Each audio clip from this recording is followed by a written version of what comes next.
Hello, everybody, and welcome to the ALS United Mid-Atlantic Goals podcast. My name is Tony Heil. I'm the Executive Director here at ALS United Mid-Atlantic, and we serve over 1,500 people living with ALS and their families and caregivers each year in Pennsylvania, New Jersey, and Delaware. Before we start today, I encourage you to visit our website, www.alsmidatlantic.org, and follow us on social media at ALS Mid-Atlantic. Now, if you have listened to our podcast in the past, and we have over 60 episodes now available for you to listen to, we have perspectives on ALS across the board, from people living with ALS, like my friends Rochelle and Sarah, to people who are caregivers, like my friend Gary, who's also an advocate, people who are on our staff, nurses and social workers who talk about their experience, and even sometimes people outside of ALS working on diseases like Huntington's and Parkinson's, because we unite together for advocacy for more funding for scientific research. And that scientific research and that funding is important for the next generation of science, so that we can make advances for things in ALS research, brain development in general, understanding neuroscience. And we have such great centers of science and research here in Pennsylvania, New Jersey, and Delaware, including with our friends and partners at Thomas Jefferson University, the Jefferson Weinberg ALS Center. And that's where I'm talking to my friend Brianna Lisi. She's going to talk about her experience as a researcher there. I'll let her go into her bio more, but I'm really excited to share her knowledge and perspective about her work at the Jefferson Weinberg ALS Center. So Brianna, thank you so much for talking today. Thanks, Tony. It's a pleasure being with you today. Thanks for having me. So tell me a little bit about yourself and how you began your research and your interest in this kind of work. So I'm a fifth-year PhD student at Thomas Jefferson in the Weinberg ALS Center. I began my research career earning my undergraduate degree in biology at Drexel University here in Philly, and then spent 4 years or so at the University of Pennsylvania studying some retinal degeneration with Dr. Arthur Sadasian and developing viral therapies for inherited forms of blindness. And although ophthalmology and neuroscience are often seen as separate fields, the retina is actually part of the central nervous system. So that work really gave me my first exposure to neurodegeneration and the preclinical therapeutic development process. I later moved to New York City to pursue my master's degree at NYU. This was during the pandemic, so maybe not the best time. But what really sparked my interest in continuing my career in therapeutic discovery and translational research was the idea if we can understand what's really going wrong at the cellular and molecular level, we can use that knowledge to develop the tools that can have real impact on patients' lives. That passion for connecting what's known as basic research to therapeutic discovery ultimately led me to pursue my PhD in neuroscience at Thomas Jefferson University, where today I work with Dr. Piera Passanelli and Dr. Bridget Jensen and others at the Weinberg ALS Center, studying the mechanisms that underlie ALS disease progression and potential therapeutic strategies that could help vulnerable motor neurons. And in addition to that, I teach some research strategy and support coursework in the Masters of Healthcare Innovation program at the University of Pennsylvania, working at the intersection between science and education and healthcare innovation, especially in Philadelphia, where, we're home to some remarkable universities and hospitals and research institutes, really gives me a unique perspective on how discoveries move from the bench to the bedside. That's fascinating. And I'm so glad you're here in the Philadelphia area. Like you said, here in our region, there are so many people you can talk with, whether they work at the Weinberg ALS Center or at Drexel, or even from New York, because it's not far, or in DC, Penn State University. So many connections. When I toured our lab at Penn State Health Hershey Medical Center, it meant so much to me that I saw that they were using Dr. Passanelli's research and they were building off of that. So while there's obviously competition in the science, there's also that collaboration and cooperation to move towards cures. And I really appreciate what you said about looking at retinas and then moving to brain research, because it's all interconnected. The brain, the body, everything's connected. And, you learn so much from just looking at why are you walking this way? Why is your foot this way? Why is your knee this way? And it all goes back to the brain. So that brings it all together. So I would like to ask you, what inspired you to pursue ALS research specifically? And what's it like being a PhD student working in this field? What some people don't often realize is that science is a, long-term team effort, right? Like you're talking about collaboration and building off of one another. And we wouldn't be where we are today without the scientists of, the past, right? But as a PhD student, and as a person in general, I'm still learning every single day. Part of my job is, of course, conducting research, but, another part of that is learning how to think critically, ask the right questions and ultimately become a better scientist. What attracted me to ALS research was the urgency, right? I mean, ALS is so devastating, and while we've made such great progress in the field, there's so much more that we need to understand. And every big question feels like an opportunity to contribute, one small piece of a much larger puzzle, right? Every experiment then becomes that little piece that can set another person off in the field. As a PhD student, my day-to-day is really figuring out how to test the ideas that we have in the laboratory, and also generate evidence that can help move the field forward, right? And while I spend most of my time, at the bench doing some wet work, one of the unique aspects of the Weinberg ALS Center is that we have a close connection between our research center and our patient community. And, it's through our ALS clinic that I've had opportunities to interact with not only patients, but their families and other healthcare workers and advocacy organizations like ALS United and others. And, those experiences are incredibly meaningful. They not only provide a constant reminder why the research matters, but when you meet families and patients, you're reminded that the science is really not about publishing papers or advancing the knowledge for its own sake, but really generating discoveries that can lead to better treatments and better care and better outcomes for people living with ALS or who have a risk of developing ALS. And the connection to patient community is one of my biggest motivations, and it really reinforces the idea that every experiment, whether it's successful or not, and no matter how small or large that experiment is, it has the potential to contribute to something much larger than any one researcher like myself or any one laboratory can really give. Yeah, I like watching medical shows sometime, or clips of them from like TV show House, for example. And the challenge is really cool to them, but it all goes down to the human level. And I really appreciate, for my own connection to ALS with my grandfather and the families we have here, that these clinics that we support, including the Jefferson Weinberg ALS Center, it's not that you just do research. Like you said, you're connected to the patients. And so that creates that urgency, that builds on that urgency for everyone there. I've met so many people through Jefferson who are working on science in different ways, and they appreciate the science, but they all understand what it comes back to. So thank you for doing that. And I think for so many people, they donate to research or they advocate for research, but they might not know what it's like every day. So what is a typical day for research for you? It could look really different. It just depends on what the experiment is and what the goal is for the day, the week, the month, the year. Some days I'm growing cells, taking pictures of them using microscope or analyzing that data. Other days are reading scientific papers from other universities and other institutions, meeting with collaborators, whether that be at Thomas Jefferson or elsewhere, planning experiments and even presenting my work in, our weekly lab meetings as well as conferences around the world, which is a really great opportunity, especially for students. I often describe my research as detective work. You start with an observation, you generate these questions and these hypotheses that you then test, and then you really follow where the evidence and the data leads you, right? And one of the most exciting developments in ALS research is our ability to study cells that are derived directly from patients, and we're blessed to have our patients want to give us samples so that we can continue to do that.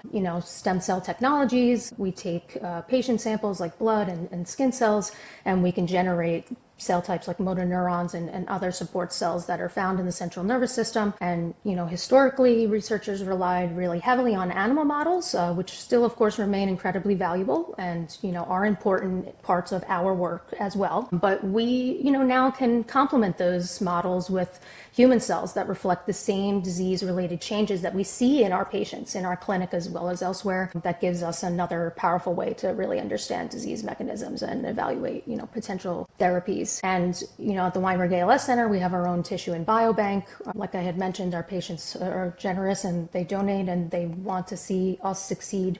We want to see them succeed. They're an incredible resource in allowing us to ask questions that simply weren't possible to address decades ago. So. Yeah, you said so many things that I could talk an hour about just in the little answer there. Because, like, for example, you talk about asking questions that we couldn't address a decade ago. I invite anyone who's listening, go on our YouTube and you can see the video we did, patient-led, about AI avatars and communication. something that 5 years ago would have seemed like science fiction 5 years ago, much less a decade ago. And then, as you said, you describe research as detective work. I was writing that down because my local detectives, our police chief, and our police chief says, let the evidence surprise you. And I know that that's something that I think about with our research is you have to go in blind a lot of the time. You have to, you don't know that tissue sample is from Christine or John. You know that it's this demographic maybe or this information, and so you have to be unbiased in understanding that research. So I think that's really great. And then when it comes to the tissue and biobank, I invite everyone also to look for a podcast we did with Dr. Passanelli recently about how they recruit people to be part of that biobank, because it's a really respectful process. It's not like they just go and say, Tony, give us your brain tomorrow. It's a process that goes along with the relationship between the clinic and ALS and the researchers. But so the cells are really important in doing that and understanding them. And I think we talk about that so much, but can you help explain, if motor neurons are the cells that die in ALS, why are scientists interested in studying the other cells? So like you mentioned, of course, for many years, ALS research focused primarily on motor neurons, because they're the cells that degenerate and ultimately cause the symptoms that people experience and they come into the clinic. But neurons don't survive in isolation, right? They're surrounded by an entire community of support cells that help them survive, communicate with one another, and respond to stress in everyday life, right? My research focuses on one type of those support cells. They're called astrocytes. They're a type of glia that under healthy conditions, they have important roles like providing nutrients to neurons, helping maintain a healthy environment around them, regulating their communication, and protecting the nervous system from injury. And over the last several years, researchers like myself, have learned that these astrocytes can contribute to disease. And in ALS, these cells become overreactive and angry and pro-inflammatory.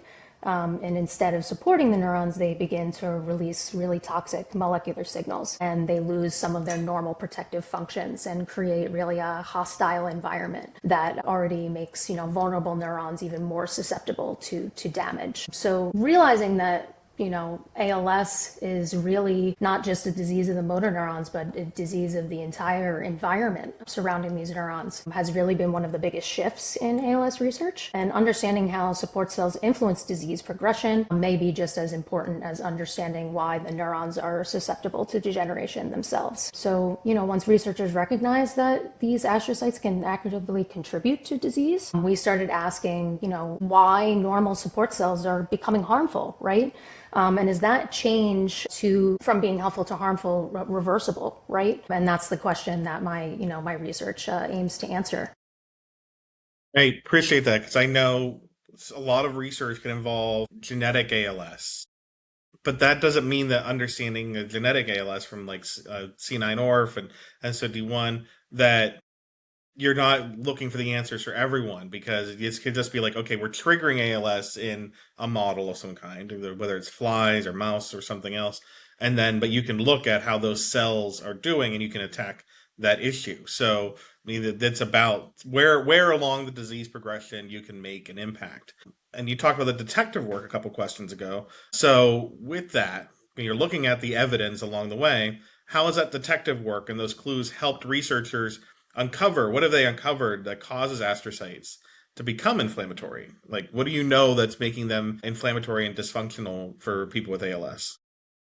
So of course we need to look at the cells themselves, right? What's going on inside of those cells. And, my research focuses on understanding how changes in certain family of proteins inside of those cells, they're called DNA RNA binding proteins, can affect the behavior of these astrocytes and contribute to an inflammatory environment that we see in ALS. And my project focuses on one of those proteins. It's called fused in sarcoma, or FUS. And like you mentioned, the genetic forms of ALS, in this case, FUS ALS is an aggressive juvenile form of ALS where mutations in the FUS gene cause the protein to behave differently. And instead of really remaining where it's supposed to be inside of the cells, it begins to accumulate in the wrong place, and it forms these abnormal aggregates or clumps inside of these cells. And sometimes I compare these clumps to a garbage disposal that is clogged, right? You have food and debris, and it's all building up in the drain, and none of the water or the waste can flow out of this sink, and eventually the whole system starts backing up, and so many things are going wrong, right? And something similar really happens inside of cells, right? When these proteins accumulate and normal cellular processes become disrupted, it's really hard for the cell to function properly. And we believe that when FUS becomes dysfunctional, and it's clumped up in our astrocytes, that it drives them from being supportive to being reactive and harmful,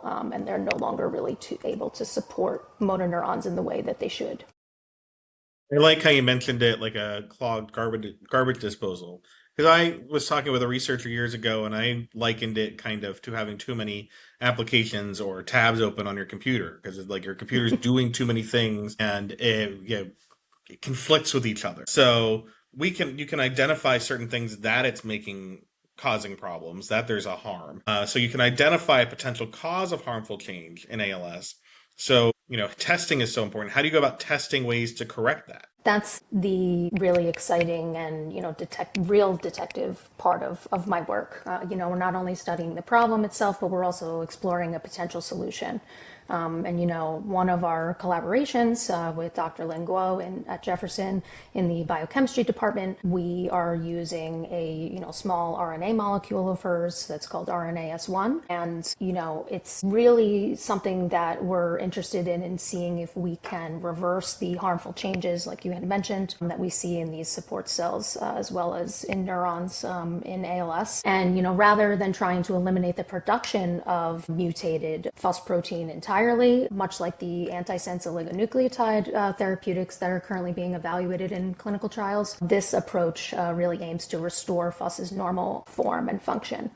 And so far, we've seen evidence that this strategy can really reduce the abnormal protein clumping and restore FUS's normal location inside of the cell, and really decrease signs of cellular damage. Ultimately, we're asking whether or not this small RNA can restore normal cellular behavior, and really reproduce that healthy environment so that neurons, are not degenerating, and, we can potentially slow disease progression. And, this is very early stage research, still very preclinical, but what's exciting about about this is that the disease-related changes appear to be more dynamic, right? It's not only in our system that we see this, but also in other systems where, this abnormal process is potentially reversible, which is great, and it's more reversible than we had once thought years ago. And, it's encouraging that beyond my specific form of ALS that I study, there's another protein called TDP43 that's also abnormal in the vast majority of ALS cases, and also aggregates both in neurons as well as in our support cells. And we've found evidence that the same therapeutic strategy may also reverse abnormal TDP43 biology, which really raises the possibility that what it is that we're researching and what we're discovering could really be relevant to a much broader group of patients outside of just the FUS ALS and genetic forms of ALS. Yeah, everyone learns and builds off of each other, like we said earlier, not just different clinics, but different diseases. You talked about the retina, and that led you to learn about ALS, so you can go backwards to go from brain science to learning about eye science and everything in together. And I know so many times when I talk to someone and they have some symptom of something weird in their body and it's physical, but then someone says you should talk to a neurologist, and maybe it goes backwards then. So it's good to have that communication and those experts. And I appreciate also you talked about Dr. Lin, because it shows that there's that wide breadth of expertise at Jefferson. And that helps when you have a research institution and a research community in Philadelphia, because that means that you're learning from each other. It's not just, well, I talked to Piera and she's really smart, but what if she's busy? What if you're only hearing from that perspective, but she is learning from those experts as well. And so you guys have that great atmosphere of education that's going to build on the future. And speaking of the future, because that's what's exciting here, what gives you hope about the future when it comes to ALS research? Oh my gosh, well, when it comes to lab meetings and collaborations, over the 5 years that I've been at Jefferson, our lab meetings have only grown, from say 20 to now 30 or 40 people, where we've really recruited a lot of people at Jefferson and outside of that to, expand our knowledge and our depth and breadth of research and, expertise, right? But, I've really learned that ALS is, really complex, right? It's way more complex than we thought. And that not only involves motor neurons, right, but also immune cells and those support cells and many other interconnected processes, right? So it could really feel overwhelming. Where do I start? What cells do I target? What pathways, right? But instead of it being overwhelming, it creates more opportunities for us and others to intervene, right? Every new discovery helps us understand the disease a little bit better and identifies, potential pathways that could be targeted therapeutically, whether that be individually or combinatorially. And progress in science happens one step at a time with a multitude of people. Every piece of evidence builds on what came before it and before us, and it really helps lay the foundation for the next discovery, and we need to use that and really appreciate that. And even if my specific project doesn't really directly lead to a treatment, it does help identify mechanisms that future therapies may target, and even maybe provide better laboratory models for testing. It's especially encouraging that, of course, none of this happens in isolation, right? Like I said, everything that we know and that we do depends on collaboration between our researchers, our clinic, our patients, their families, and advocacy organizations and industry partners and, donors. And it's that collective effort that really continues to move the field forward and really gives me hope and optimism about the future of ALS research. Yeah, I agree, especially about that collaboration between so many different groups. We saw that at our Help and Hope Symposium this year, which you can find the videos on our YouTube about. We talked about some collaboration on even just caregiving or basic science between ALS United and Michael J. Fox Foundation for Parkinson's, Alzheimer's Association, AFTD, because it's brain science and brain health. And when you are open to collaboration, when you've built relationships at the clinic and at the research center, that builds trust. So people will want to participate, you mentioned, as a donor or working there or contributing to research as maybe a testing themselves, going in for genetic therapies and such forth. So there are more people who feel welcomed and comfortable participating in research as a patient or a family member. And so when people ask me, how can people in the ALS community, how can they contribute to research? I mean, it really, it takes all of us, right? We depend on those partnerships and the community. Like you said, patients and families can participate in clinical research studies, through ALS clinics like the Weinberg ALS Center and others. And it's that donation of blood, spinal cord fluid, and, skin samples, and even postmortem tissue that helps researchers, like myself and others, study the disease in ways that we wouldn't have otherwise been possible. And that also really connects these patients and these families with multidisciplinary care and the resources that they need, to improve their lives and really make sure that they, live their best life, right? Which is exactly what we want. And, the reality is that scientific progress doesn't happen just because of scientists, right? We want everybody to feel like an active participant in this. And, it happens when we work together towards a common goal, and, every contribution matters. And, you can, of course, decide that on whatever level of, comfort that you have. We're so incredibly grateful for the partnerships that we have. Every discovery that we make is really built on the generosity and the trust and really commitment of the ALS community at large. So it's really honestly been such an incredible experience. All of the people I've met, all of the things that I've learned, my brain feels like it has the 1,000 tabs open all the time. My computer definitely does. But if we could, give any type of hope or any type of clarity, to these patients and their families, to make sure that they know that we are rooting for them. And we are constantly working towards, something that could make this better and slow the progression. It's what I live, and it's what I really want to continue living. I want to stay in the ALS space. This patient group's really important to me, and after my PhD, I hope to continue serving this population. I hope that you do too, and I'm sure you will. And there's so many ways that you can do it. There's so many ways that people living with ALS and their families can do it. I know I'm looking at possibly joining the different kind of studies, like whether I can donate something as well, since I have ALS in my family. But you said about living your best life, and I think you certainly are, because you're making a difference for people And I really do think, and maybe you can share your expert opinion on maybe even just a yes, but I think when people with any disease, especially ALS, can be active in the community and doing something positive, like participating in research, that's good for your mental health, which is good for your physical health as well. I know so many people in this world who don't have ALS, who don't find purpose in life. And I feel that sometimes they deteriorate physically, mentally, emotionally, spiritually, everything. And yet I know people with ALS who have this terrible disease that feel like they are living their best life because they participate in research, they participate in advocacy. And I think that contributes so much to their better physical and mental health. And I hope that they gain that positivity by partnering with you as well. I mean, I couldn't have said it better myself. That's absolutely true. I've found that it brings a sense of family and community and closeness and perspective, and honestly there's nothing better than that, right? And yes, of course we all want a purpose, we all need a purpose in life, and of course I hope we all live our best lives, right? Sometimes it could be hard to stay positive, and that's really something that I try to do every day is think positively. And it's true that science is, we have way more failures than we do successes, but we learn from those failures as well. I mean, even negative data can show us something that we didn't see before, right?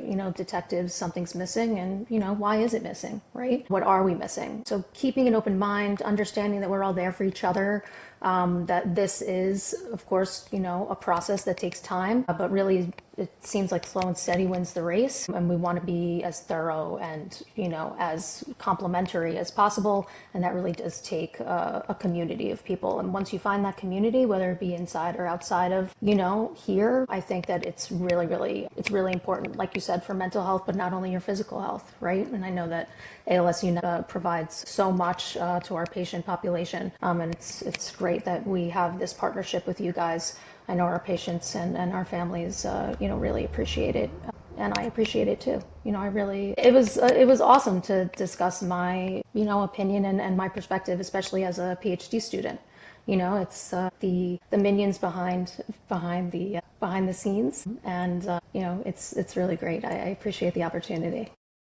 Well, I'm really glad you spoke with us today, with me personally. There's no one else behind me, but I think it is incumbent on our mission to be encouraging more young people to care about science, care about brain research, care about ALS research in particular, because that is the future of ALS research. It is the future of science in general. The best time to plant a tree is 5 years ago. The second best time is now. And the best time to invest in ALS research is 10 years ago. The second best time is now. And if we can, really be looking towards that future, because you're talking about living your best life. And that means that we may have a treatment, or it may be about improving quality of life through technology, therapies, programs, clinics. There's so many ways to improve quality of life, and you and the team at Jefferson really help us get there and do more together. So thank you so much, Brianna. I really appreciate you talking today. I have followed her work on LinkedIn, and I know that through other social media, through the Weinberg ALS Center, they're sharing the work that Brianna's doing and that they're doing for ALS research.